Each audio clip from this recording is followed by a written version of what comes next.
Halo, kembali lagi bersama Guru Birman di program Rahasia Investasi Sukses. Dan kali ini kita bakal ngobrol bersama seorang artis, musisi, penyanyi, ya, dan juga punya bisnis. Ada Danar Indra. Oke, ini finalis. Hai. Halo, makin muda loh, makin keren.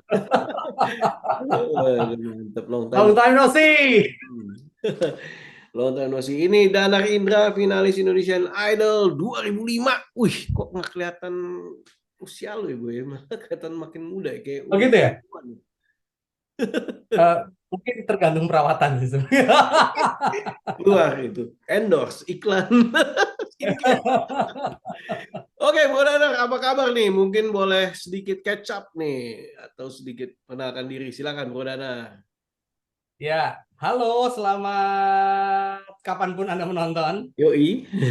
Kali ya, senang sekali saya Danar Indra. Saya bisa menjumpai teman-teman semua di podcastnya Bro Ruby Herman, sahabat lama yang selalu kalau ketemu itu semangatnya tuh kayak nggak habis-habis gitu ya. Dan I personally thank you for watching this podcast, videocast, and also bro, thank you banget sudah kembali lagi mengundang gue untuk yang kedua kalinya, ketiga kalinya bahkan ya, Iya kayaknya. tiga kalinya bro. Iya. Gitu. Beda Dan program. perkenalan Beda singkat program. ya. Oke, nama saya Danar Indra.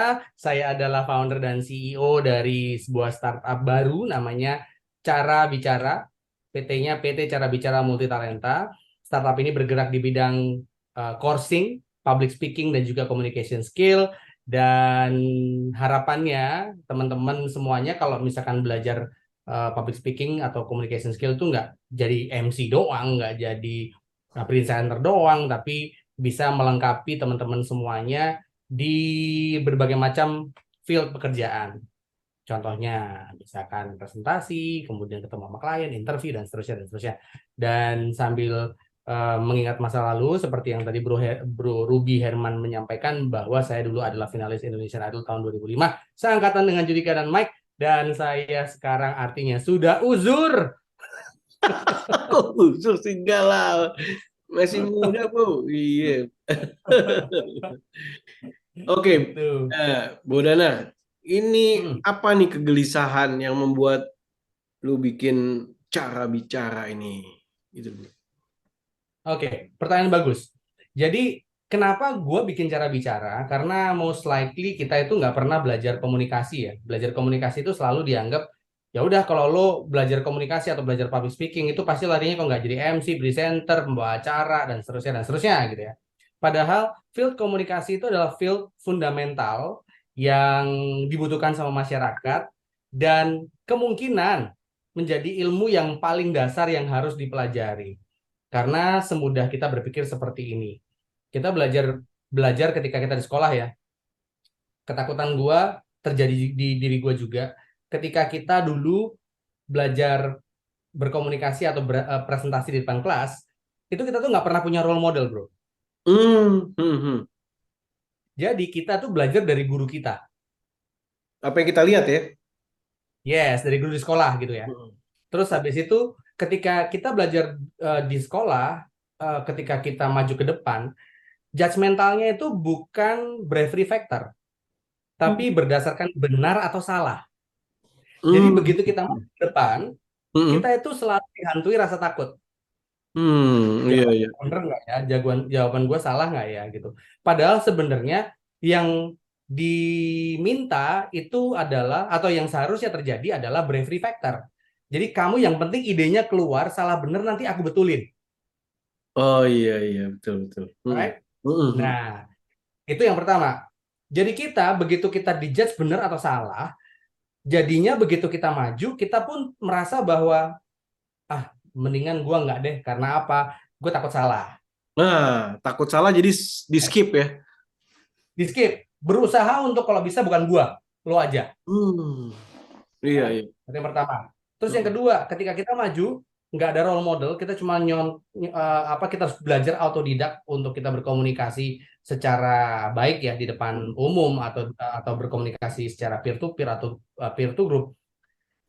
Begitu kita maju, orang teman-teman kita di kelas ngejudge juga. Iya. Nggak belajar Ah. lo, Hmm. Hmm.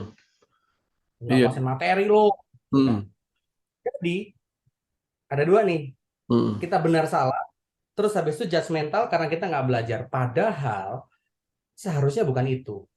Karena orang-orang ini juga teman-teman yang nonton kita ini nggak bisa disalahkan juga karena role modelnya nggak ada dan role modelnya adalah benar salah.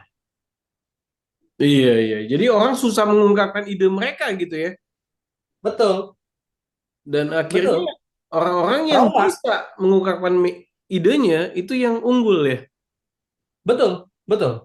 Dan itulah yang menyebabkan banyak orang ya, ketika dia maju ke depan, apapun bentuknya, misalkan disuruh pidato atau tiba-tiba diminta untuk, oke lo memberikan sambutan atau boleh nanti kamu bisa membantu kami untuk presentasi di depan klien atau apa segala macam yang sifatnya umum ya.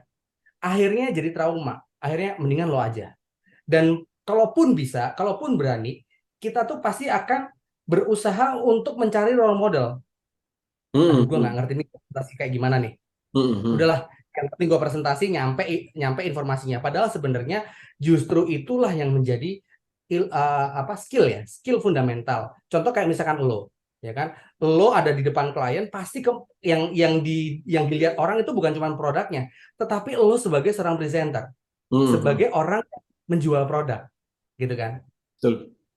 Dan itu tidak semua. That's why kita harus membantu orang-orang yang punya traumatik itu untuk punya skill komunikasi yang bagus. Nah, bener nih. Tapi kadang banyak orang nggak sadar nih, bro. Mereka Hmm. butuh ini, iya kan? Betul. Karena itu tadi, judgmentalnya itu adalah ketika lu belajar komunikasi, jatuh-jatuhnya adalah jadi MC atau presenter.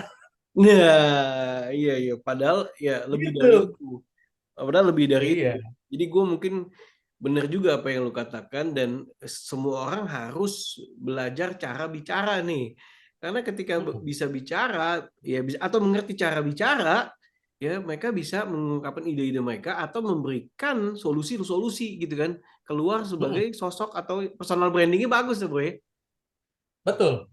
Dan itulah yang membuat banyak orang bilang bahwa belajar komunikasi itu ibarat seperti belajar melihat potensi diri dan menantang keluar dari zona nyaman.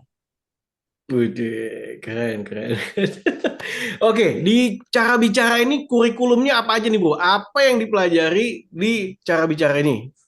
Bu, gimana? Oke, Silakan. kalau bicara bicara, basically karena kita itu membangunnya, karena kita startup ya, kita startup, kita memulai dari basic courses, kita berharapnya seperti lembaga kursus bahasa Inggris yang terkemuka di luaran sana gitu ya. Tapi ini belajarnya komunikasi. Jadi belajarnya adalah based on kurikulum. Kurikulum yang pertama adalah pasti belajar kepercayaan diri dulu. Hmm. Jadi kita itu nggak akan langsung masuk ke public speaking. Tapi kita akan membuat mereka percaya diri dulu, mengerti potensi, paham dengan kelebihan dan kekurangan, dan seterusnya, dan seterusnya. Baru di level berikutnya, itu kita baru nge-form public speaking basic, terus kemudian bagaimana cara mengatasi nervous, nah terus kemudian naik lagi ke gimana caranya kita bisa membawa audiens, ngerti audiens kita tuh siapa, gimana caranya bersikap, terus gimana cara presentasi, gimana cara nyusun presentasi, kemudian kita gimana kalau misalkan kita ditanya, di atasnya lagi kita gimana kalau di debat, gimana kita menjawab pertanyaan kalau pertanyaan itu menekan dan segala macam. Belajarnya sampai situ. Mantap. Mantap. Wih, ini nih teman-teman buat teman-teman yang nonton pengen memperbaiki karirnya atau pengen lebih sukses lagi. Nah, mesti belajar nih cara bicara. Oke, jadi ini kelebihan dari cara bicara itu bisa di mana aja ya belajarnya karena online ya selama ada handphone, internet gitu ya. Oke, kita sekarang itu base-nya masih offline sebenarnya. Oh, biasanya Kita masih base-nya offline. itu masih, Oke. betul, kita Hmm. base-nya itu masih offline. Karena apa? Kita itu masih berusaha untuk menemukan formula bisa nggak ini dibawa online. Karena begini bro, belajar Hmm. komunikasi itu bukan cuma sekedar kita ngasih ilmu public speaking di depan orang, that's it, Hmm. enggak. Tapi kita Hmm. itu bentuknya adalah mentoring. Jadi kita, kalau gue ya sama teman-teman, sama murid-muridnya cara bicara, sama sama semua staf cara bicara, kita tuh memberlakukan adalah belajar komunikasi di cara bicara tuh custom. Si A, si B, si C pendekatannya berbeda. Jadi kita tuh mentoring mereka, tahu kelebihan dan kelemahan mereka, baru kita molding, baru kita bentuk. Gitu. Hmm. Nah dari sana kita nggak akan menciptakan danar 1, danar 2, danar 3, danar 4, Najwa Shihab 1, Najwa Shihab 2, Ruby Herman 1, 2, 3, enggak. Tapi ya si A, ya si A, si B, ya si B. Makanya itu dibuat langsung face to face tatap muka sampai kita ngerti growth-nya anak-anak ini seperti apa. Nah, itulah uniknya cara bicara. Dan program itu kalau kita migrasi ke online, hari ini kita sedang launching hari-hari ini ya kita sedang launching trial A/B testing lah. Kita program online. Nah, program online ini adalah program trial A/B testing supaya apakah memang metode public speaking mentoring ini cocok untuk dibawa online atau tidak. Gitu. Oh, oke. Berarti saat ini masih offline dan saat ini diselenggarakannya di mana, Bu Dana? Di Kota Malang dan jadi home-nya cara bicaranya ya. Mm-mm. Karena gue lahirnya dari Kota Malang, jadi rencananya memang kita starting dari Malang dulu, dari Mm. Malang, dari Batu, terus kemudian kita kerjasama sama beberapa institusi, government dan sekolah-sekolah gitu. Kita masuk ke sekolah-sekolah, kita masuk ke ekstrakurikulernya mereka, terus habis itu kita ngajarin mereka, kita mentoring juga. Wih, mantap. Nah, sistemnya nih gimana nih? Untuk per paket kah atau per gimana kah? Gimana Bu Dana? Oke, pertanyaan bagus bro. Jadi Hmm. kalau bicara-bicara, itu basically kita tuh belajar komunikasi lewat 3 level. Ya, level beginner, front runner, dan advance. Hmm. Nah, untuk masuk ke 3 level ini ada namanya level pre-beginner. Pre-beginner itu adalah level di mana si anak-anak ini masuk ke cara bicara, tapi benar-benar nggak punya kemampuan public speaking apa-apa. Karena basically orang yang masuk ke cara bicara, orang tua yang masukin anaknya ke cara bicara, itu benar-benar punya masalah sama anaknya gitu. Masalahnya adalah anak saya ini nggak berani ngomong. Anak saya ini pinter, tapi ternyata kemampuan komunikasinya ketika dia bersosialisasi sama teman-temannya nggak bisa. Ngomong di depan umum nggak bisa. Ngomong di depan kelas apalagi gitu. Nah, dari situ orang tua ini masukin ke kita, tapi kita nggak akan kasih level beginner dulu. Tapi kita masuk ke pre-beginner. Nah, di beginner, setelah masuk ke beginner, kita ada beginner 1, beginner 2, beginner 3 gitu. Nah, masing-masing punya tes sendiri. Hmm. Hmm. Hmm. Ada tesnya sendiri. Terus kemudian ada front runner 1, front runner 2, advance 1, advance 2. Dan nanti di terakhir uji cobanya final testnya adalah langsung kita datengin crowd dan kita bikin masa di sana. Si anak harus presentasi di advance 2. Itu final testnya mereka. Wah, itu ya. Itu dari beginner 1, 2, 3 itu jaraknya berapa lama dan ada tesnya masing-masing juga ya? Ya, jadi di beginner 1 ke beginner 2 seterusnya sampai ke advance itu jaraknya lompatannya 2 bulan, 2 bulan, 2 bulan. 8 kali pertemuan, 8 kali pertemuan. Jadi Mantap. in total ya, dari B1 sampai advance 2 itu semuanya 14 bulan. 14 bulan ya. Pas keluar, Hmm. wah, unlock potensinya masing-masing ya. Yes. Keren, keren. Gitu. Oke, jadi sekarang ini offline, ke depannya bakal ada online, saat ini lagi dikembangkan online-nya ya. Sehingga semua Yes. bisa, kalau online kan semua udah nggak ada jarak lagi ya. Sama Betul, ya, betul. nanti ada pre-beginner sampai advance juga ya. Ya, kalau di online sama, tapi ada perbedaannya. Kalau perbedaannya adalah di advance, di online kita masanya lebih pendek. Oh, masa lebih Kalau pendek. offline kan kalau offline kan dia 2 bulan. Tapi kalau online itu kemungkinan cuma 4 bulan. 4 minggu gitu. Wih, mantap. Oh. Oke, nah ke depannya mungkin selain online ini, offline-nya akan ada di kota-kota besar lainnya atau gimana? Bu Dada? Oke, wah pertanyaan bagus bro. Jadi kita itu kita tuh nggak mau ini ya, nggak mau kita tuh pengen banget karena mengembangkan bisnis ke kota lain itu kita adalah salah satu impian kita gitu. Beberapa ada yang minta sama kita juga. Tetapi gua sebagai founder dan CEO, gua nggak mau buru-buru. Gua nggak mau terlalu greedy sama tawaran. Gue pengen apa ya, memfiksasi atau firming the system. Hmm. Karena bisnis gue ini adalah bisnis, kalau orang bilang ya, seperti orang cukur rambut. Orang akan minta terus Hmm. gitu. Jadi ketika kita belajar communication skill, orang itu ketika dia merasa memang ini adalah kebutuhan mereka untuk mereka bisa growth a little bit higher, ya mereka akan cari gitu. Dan uh, kemarin sempat ada yang nawarin untuk buka di Kupang, di Bandung, di Jakarta bahkan, terus di Surabaya gitu. Nah, tapi demi menjaga gue punya kualitas produk dan juga sistem, gue mau firmin sistemnya dulu. Karena Hmm. dengan sistem yang baik, secara otomatis orang nanti kalau misalkan mau franchise ke gue atau mungkin mau mau buka sendiri atau gue mungkin mau expand ke sana, secara sistem gue bisa tinggal gitu. Nah, salah satu yang membuat gue untuk lebih growth-nya lebih tinggi ya, atau kita pengen pengen supaya ini memang firm banget, kita pengen mencetak hasil dulu. Hari-hari ini kita punya siswa di front runner 1 dan 2, itu kita punya siswa sudah ada 2 yang goal di Miss Teen Jawa Timur. Uh. Itu runner up 3 kalau nggak salah. Terus kemudian ada Miss Intelligentsia dari Miss Cilik Indonesia 2023, itu dia dapat Miss Intelligentsia kalau tidak salah. Terus kemudian ada juara mendongeng Karesidenan Malang ya, Semalang Raya.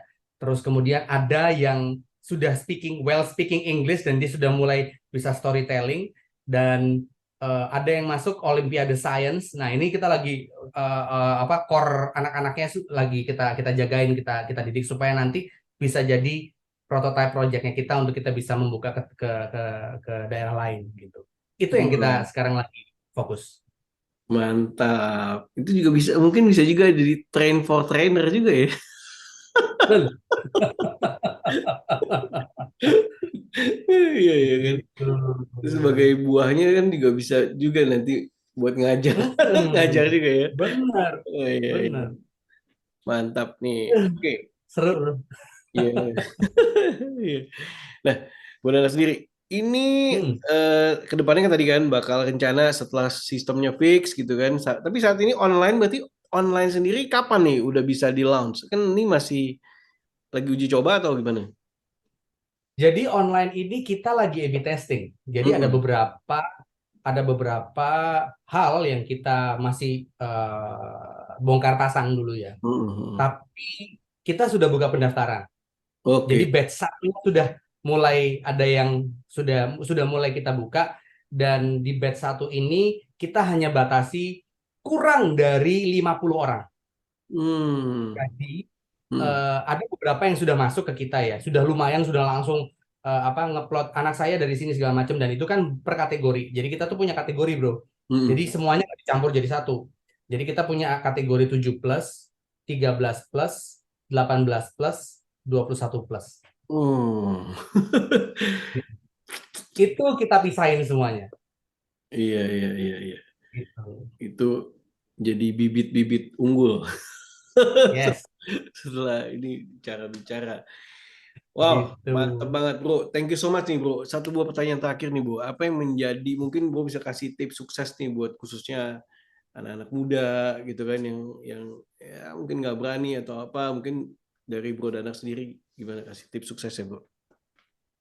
Mungkin kalau tips sukses, gue sedikit short storytelling ya. Ya boleh dong. Banyak orang berpikir bahwa belajar komunikasi itu semudah kita atau segampang kita masuk ke kursus bahasa Inggris. Padahal kursus bahasa Inggris itu bukan belajar komunikasi. Kursus belajar bahasa Inggris itu belajar bahasa. Tetapi ketika kamu atau ketika kita ingin berkomunikasi dengan baik, belajarlah komunikasi. Karena bahasa dan komunikasi itu harus didului dengan cara yang baik, cara yang benar. Ketika kamu berkomunikasi dengan bahasa tertentu, secara otomatis kamu harus punya kemampuan berkomunikasi yang baik. Dan disitulah teman-teman wajib belajar komunikasi, karena itu adalah ilmu yang fundamental yang dicari oleh para pencari kerja. Kalau misalkan secara analogi, teman-teman semuanya, kita semuanya sedang mencari kerja, ketika kita mendapatkan, ketika HRD mendapatkan paper kita ya, CV kita, yang pertama kali dites apakah kemampuan hard skill? No. Yang pertama kali dites adalah kemampuan komunikasi. Jadi jangan sampai Anda semuanya menganggap kemampuan komunikasi itu enteng. Karena justru kemampuan fundamental itu harus segera dipelajari dan menjadi kunci untuk sukses di masa depan. Wih, mantap. Buat teman-teman yang mau belajar ilmu komunikasi, jangan lupa belajar di cara bicara. Waduh, mantap. Thank you so much, buat Danar. Udah sharing nih, sukses terus, all the best. Buat Terima teman-teman. kasih, bro. Gua menunggu bekerja sama sama lo sih. I can hardly wait. Oh, Karena kalau pasti misalkan dong. gua ke Jakarta nih ya, gua ke Jakarta, salah satu orang yang harus gua kontak adalah lo. Oh, Ya. pasti dong. Siap support. Pokoknya dengan kayak gini kan gue juga support loh. Walaupun secara online, kita Oi, nggak berarti bisa. gua harus support lo nih. Support lah, kita harus support teman-teman ya kan. Oke, thank Ya, you so much sekali lagi udah berbagi, sama-sama. sharing. Nah, teman-teman sekali lagi ya tadi ini jadi skill ya, teman-teman jadi modal dasar ketika kita punya skill tadi komunikasi dengan baik. Wah, ini bisa mengunlock potensi lebih maksimal lagi. Sekali lagi thank you so much buat Darnar. Sukses buat teman-teman yang pengen tahu nanti bisa cek di description, saya taruh linknya semuanya ya kan. Nah, semoga bisa bermanfaat. Sampai jumpa next episode Guru Birman. Bye bye.